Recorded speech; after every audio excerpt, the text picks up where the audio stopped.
Mungu aliumba dunia, mapenzi tangu na tangu yashanipiga, ila sina budi kuelewa. Siwezi kung'ang'ania, maana sio fungu langu. Mambo vipi msikilizaji wa Ulimbo wa Simulizi? Baada ya muda mrefu, baada ya kusikiliza kipindi au nafasi ya 10 ya simulizi yetu pendwa kabisa inayokwenda kwa jina la Morose, leo ninakuingizia voka na sauti ya mamlaka katika sehemu ya 11. Unajua ni kwa nini nimeanza na maneno hayo ya Diamond Platnumz katika nyimbo yake ya Ukimwona? Ni kwamba kama ningekuwa mimi nina nafasi ya kumwambia Mary kuhusu mume wake Eric, basi ni wazi ningemwambia maneno hayo kwamba achane na Eric bana. Basi nisikupotezee muda, hii ni sehemu ya 11 baada ya kusikiliza sehemu ya 10 ya simulizi yetu pendwa kabisa iliyoandikwa na nguli. Nikisema nguli, nataka ujue kwamba ninamaanisha nguli wa uandishi. Huyu si mwingine ni Zuberi Maruma, ambaye unaweza kumpata kwa namba za simu 0759 42 76 na mwisho ni 53. Kama kawaida tuliishia pale ambapo huyu bwana kijana wa Zidu K alivyokuwa anasema kwamba haiwezekani. Aliapia kuhakikisha kwamba atamfukuzia Rose na kumtumia Rose kuhakikisha Zidu hajui yupo ndani ya nyumba anayoishi Eric akiwa karibu na binti yule. Sasa tusonge nayo pale tulipoishia. Ilikuwa ni katikati ya usiku wa manane. Zidu K alijitahidi kulala. Mara ageukie huku, mara ageukie kule. Usingizi ulimpaa. Mawazo yake yalikuwa juu ya Mary. Alihitaji kusikia japo sauti yake. Uvumilivu ukamshinda. Akajinyanyua katika sofa alilolala na kuelekea chumbani kwa Mary. Akataka kugonga, moyo ukasita. Moyo wake ulisita. Mapigo ya moyo yakaongezeka. Kasi ya upigaji. Alijikuta akimpenda sana Mary. Wakati akiendelea kuwaza ni kipi afanye ili hata asikie sauti ya binti yule kule chumbani alipolala Eric na Rosie, ghafla Eric alishtuka toka usingizini. Akajikuta tu akiamka ni kama machali yalimcheza. Akanyata kuelekea sebuleni. Aliyatoa macho baada ya kumkuta Zidu K. Akanyata kuelekea chumbani kwa mkewe. Alipofika kwenye ukuta, akajificha na kuchungulia kulipo na chumba cha Mary. Alishtuka baada ya kumwona rafiki yake Gaspar akiwa anagonga. Mchomo mkali wa uwivu ukamchoma. Akarudi kwa spidi chumbani kwake kumwamsha hawara yake Rosie. Wote wakiwa wananyata wakaanza kuchungulia lengo wamfumanie. Mary akiwa katikati ya usingizi, ghafla akasikia kama mtu anagonga. Kwa kuwa mawazo yake yalikuwa juu ya mumewe, akajinyanyua kwa uchovu na kuusogelea mlango, kisha akaufungulia. Zidu, mwanaume wa kazi, Zidu K, akazama ndani. Mary akashtuka, unajua hakutegemea. Wewe, nini chumbani kwangu saa hivi? Kabla Zidu hajajibu, Eric na Rosie wakaingia. Eric akiwa na hasira akaanza kumpiga Mary. Mary alilia, akajitahidi kuomba msamaha na kusema wazi hana mahusiano yoyote na Gaspar. Ndio kwanza alimzidishia mumewe hasira na kuzidi kumshushia kipigo kikali sana. Umeniponza Gaspar, sura yangu nitaiweka wapi? Mary alilia. Lawama zote alizipeleka kwa Gaspar. Naye Gaspar moyoni akianza kujuta kwa kumsaidia. Wote wawili sasa walionekana ni wasaliti. na Eric alijua fika dawa ya wasaliti.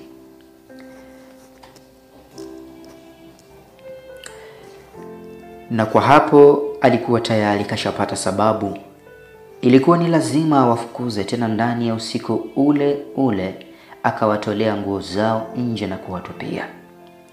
Mary hakuwa na jinsi, akatoka zake nje akiambatana na Zidu. Gaspar aka Zidu K, sitokani kusamehe kwa ulichonifanyia.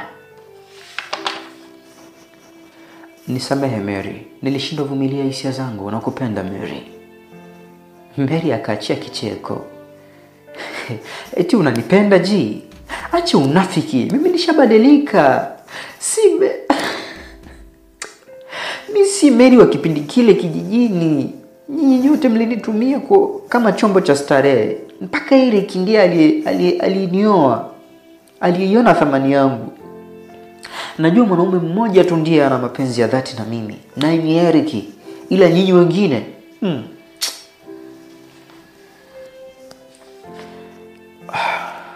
Usiseme hivyo Mary. Mwanzoni hatakuwa na msimamo juu yako kutokana na tabia yako chafu. Ila sasa umebadilika, nipe nafasi nikuonyeshe upendo wa dhati. Ishia hapo hapo Gaspar. Mary akaja juu. Wakazidi kubembelezana nje ya geti la jumba lile, wakipigwa na baridi mpaka pakapambazuka. Mary akajaribu kumuomba msamaha Eric, akimuomba Rose amwombee, ila haikuzaa matunda. Hivi wewe Rose shoga yangu, leo hii ndiye wakunifanyia hivi mimi? Huna jipya shoga, rudini tu kijijini. Siwezi kurudi kijijini hali ya kuwa Eric bado ni mume wangu. Bado nyalehe baina yangu mimi na yeye imeungana. Nyalehe ni majani fulani yaliyounganishwa pamoja kimila. Pindi mkiachana, majani yale mmoja anatakiwa ayatenganishe. Hapo itakuwa ni kama kakupa talaka au kakuacha. Kumbuka, ndoa ya Eric na Mary ilifungwa kimila huko kijijini kwao. Eric akacheka sana. Kumbe huamini kama nimekuacha mpaka nitenganishe nyakalihe? Okay, poa, subiri hapo hapo. Ghafla akaingia ndani na kutoka na majani yale yaliyofungwa pamoja. Shida yako si niyatenganishe majani haya? Hapana mume wangu, usifanye hivyo. Nisamehe my love, usiniache. Mary akaomba huku akienda kupiga magoti, machozi yakimchuruzika. Eric akaanza kuyafungua majani na kuyatenganisha. Tena hakuishia hapo, akayakata vipande. Jambo lile si lilimuuma tu Mary, hata Gaspar aliumia sana. Ila kwa upande wa Rose alifurahi sana ndani ya moyo wake, kwani kuachwa kwa Mary ilikuwa ni faida kwake. Ni tofauti na Gaspar, japo naye ilikuwa ni faida, lakini aliumia. Alishampenda sana binti yule. Hakupenda kuyaona machozi yake kila mara. Kitendo kile kilimuumiza sana. Basi Mary, basi. Usiendelee kuumia na kulia. Tuondoke zetu. Kama kaamua hivyo, basi ni maamuzi yake. Usilazimishe maji kupanda mlima. Wala pia usilazimishe albino kuwa na rangi nyeusi. Katu na abada ni hivyo vitu haviwezi vikatokea. Nielewe Mary, naomba tuondoke. Gaspar akaongea. Pasina kutegemea, Mary alimgeukia akamtazama kwa macho makali. Ni kama vile alitamani kummeza. Ishia hapo hapo ji. Uende na mimi wapi? Wewe ndiye umesababisha nimeachwa na mume wangu. Na kuchukia Gaspar, sitakusamehe kwa hili. Mary aliongea kwa uchungu, huku rundo la machozi yakimtiririka moyoni mwake. Kulikuwa na hasira kali juu ya kijana yule. Natamani angejua nawaza nini juu yake. Natamani angejua ni kiasi gani ninampenda. Nakupenda sana Mary. Wewe ndiye umesababisha nikamsahau Rosie. Sasa wakati mawazo yale yakipita katika kichwa chake, ghafla gari ya kifahari ikapaki maeneo yale. Mlango ukafunguliwa. Kikatangulia kiatu kilichopakwa rangi, kikakolea suruali nyeusi iliyopigwa pasi, ikapasika, mwisho akashuka mtu. Naam, alivaa nguo za gharama mtu yule. Ni wazi hakuwa na shida. Taratibu akaanza kupiga hatua kusogelea geti ambapo ugomvi ule ulikuwa ukiendelea.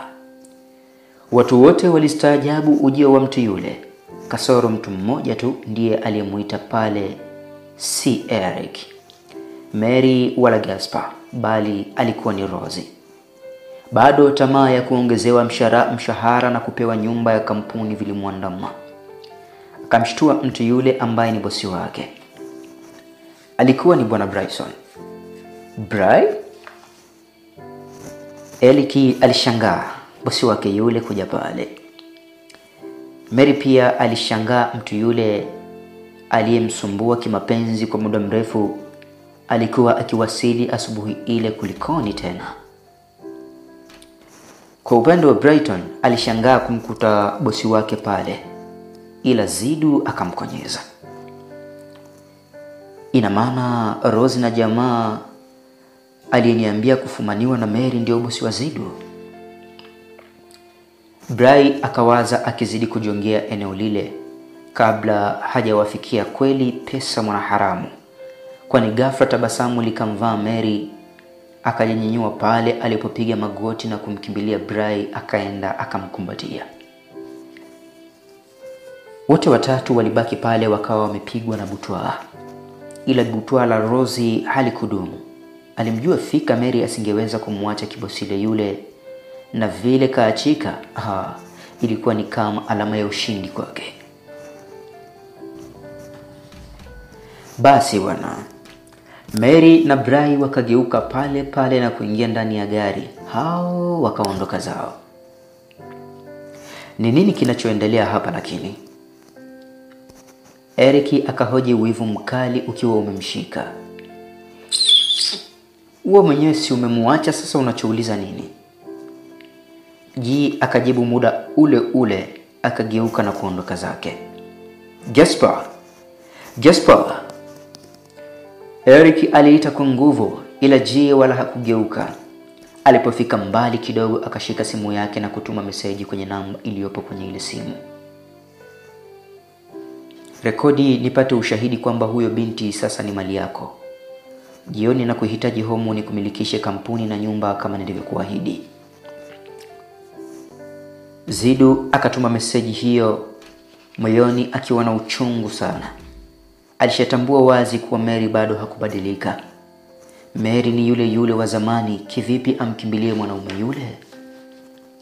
Pesa na utajiri, nyumba na magari, ndio maana alimkataa yeye aliyemsababishia matatizo na kumkimbilia yule.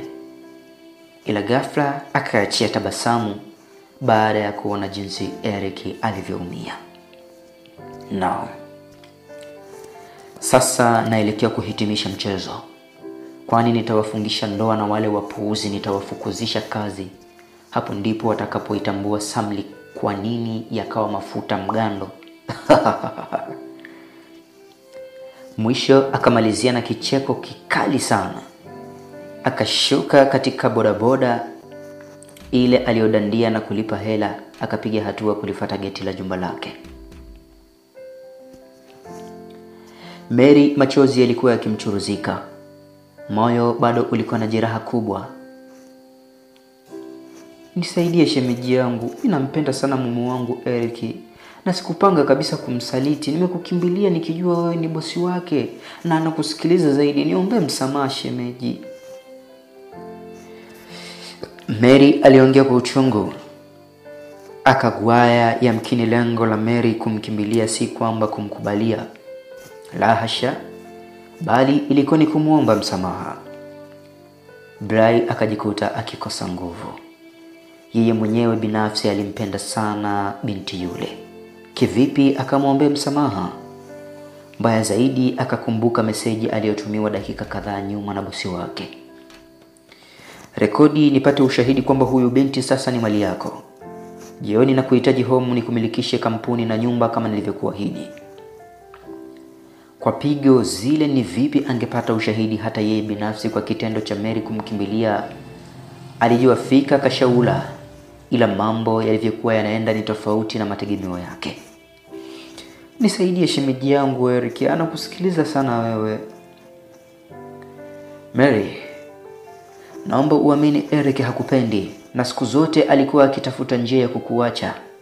Kitendo cha kukukuta na mwanaume kashaipata sababu aliyokuwa akiitafuta. Cha kufanya upe moyo wako nafasi. Upe moyo wako nafasi Mary. Kama Eric kakuacha, tambua yupo aliyekupenda kwa dhati. Naye ni mimi. Fikiria jua hilo my love. Mary akakunja sura, hakupendezwa na maneno yale.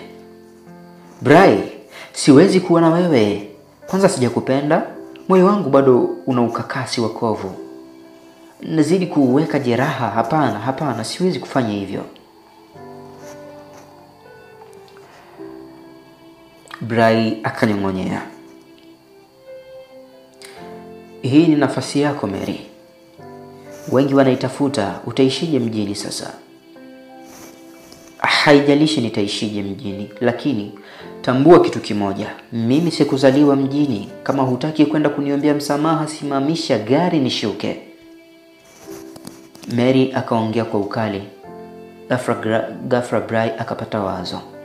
Akaachia tabasamu ndani ya moyo wake. Taratibu akaufungua mdomo wake na kujaribu kufikisha wazo lake. Ni kweli Eric ananisikiliza mimi tena sana. Naweza kwenda ongea naye akanielewa, akakurudisha nyumbani. Ila je, huoni kama nitakuwa siutendei haki moyo wangu? Kivipi Brai? Hata mimi pia nakupenda sana mama. Nakupenda sana. Najua kuwa unanipenda. Ila mimi sikupendi Brai. Moyo wangu una nafasi ya mtu mmoja tu, naye ni Eric. Pamoja na mateso ambayo ananipa, najua ipo siku tu atabadilika. Wewe nisaidie. Ghafla Brai akapiga breki, akaisimamisha gari. Mary tangu anaingia ndani ya gari ile hakuwahi kuchungulia nje wala hakujua anapelekwa wapi. Baada ya gari kusimama akahamasika atupe macho mbele. Ilikuwa ni Samurai Inn Hotel. Akapokewa na bango kubwa ukutani mbele yake. Kulikuwa na jengo kubwa, hoteli ya kisasa. Brai akashuka akaenda kumfungulia mlango Mary. Mary akashuka kwa mwendo wa madoido, wakaenda kuketi. By the way, najua hujanywa chai. Brai akatamka na mhudumu akawaletea chai pale. Naweza kupata na chumba? Brai akatamka. Akashtuka, mapigo ya moyo yakaanza kwenda mbio. Ndio boss, vipo? Okay boss. Basi naomba muandalie dada huyu, atalala siku kadhaa mpaka atakapoamua kuondoka mwenyewe. Bili nitalipa mimi. Ni shilingi ngapi kwa siku? Okay boss, ni shilingi 30,000 tu. Mhudumu yule akajibu. Brai akatoa wallet yake akahesabu 10,000 kadhaa, kisha akamkabidhi dada yule. Shika, hii ni 220,000 ya wiki nzima. Sawa. Twende ukasaini boss. Okay, atakuja kusaini mwenyewe. Sawa. Dada yule akaitikia na kugeuza kuondoka zake. Brai akamgeukia Mary. Mary, sasa hivi naenda zangu kazini. Nitaongea na Eric juu ya swala lako, ila naomba uniahidi akikubali kukusamehe utanipa penzi lako kama malipo yangu. Mary akayatoa macho. Ni wazi alikuwa katika mtego, na ili avuke ule mtego ili mlazima akubaliane na jaribu hilo. Mbona unanipa mtihani mgumu Shemu? Hapana, sio mtihani mgumu huo. Mary, ni maamuzi tu. Unajua mimi nakupenda. Natamani sana tuyajenge maisha yangu mimi na wewe. Lakini anaona unalazimisha kuyalamba matapishi yako. Wacha mimi niende zangu, nitakuja kukutembelea siku nyingine. Ila mwisho tambua ya kwamba bahati ikipita ni vigumu kurejea. Nitakuletea jibu la huyo Eric wako. Brai akanyanyuka tayari kuondoka zake. Mary akamwachia tabasamu. na imani atakuelewa shemu. Basi Bray hakujibu kitu, akapiga hatua kuondoka kabisa eneo lile.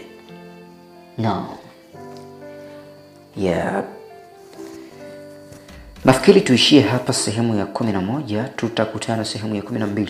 Lakini nitakuwa na swali fupi la kukuuliza. Unafikiri Bryson atafanikiwa kumnasa Mary japokuwa Mary ni makushindikana? Na kuna dalili kadhaa ambazo Mary anaonyesha kwamba tayari amekuwa ni mwanamke bomba kabisa, mwanamke aliyefaa kwa ajili ya ndoa. Na je, Zidu K atagundua kwamba Bray anamzunguka? Na vipi kuhusu Eric na Rosie? Watafanikiwa kuendelea kwenye mapenzi au mwisho wao utakuwa ni nini? Ungana nami katika simulizi yako pendwa kabisa ya Rose, iliandikwa na nguli katika uandishi. Huyu si mwingine na Zuberi Musa Maruma, lakini pia mimi ni Kaniban Ahmad nikiwa na kuingizia voko na sauti ya mamlaka niliyojaliwa na Mwenyezi Mungu. Naomba tuishie hapa sehemu hii ya 11, ila nikusihi tusikose kukutana na sehemu ya 12. Asante na chao.